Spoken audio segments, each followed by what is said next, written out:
Hello, Fur Parents! Ayan, isi-share ko na sa inyo kung ano yung mga diet ng mga alaga kong pusa at mga aso. O, di ba mga cats, dahil meron kami dito 9 cats at 9 dogs.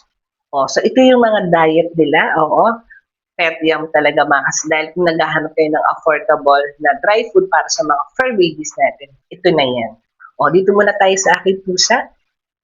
So dito meron tayong Nature Nibbles Complete Formula.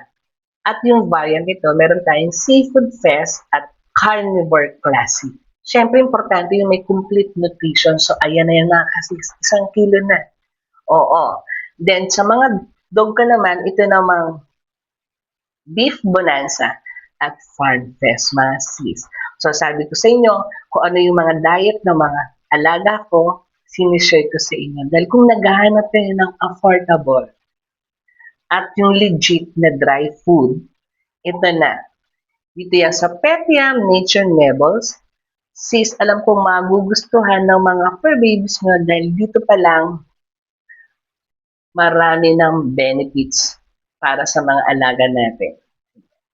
Siyempre sis, gagawa natin ng link andyan sa ibabaw ng itong Petiam Nature Nibbles.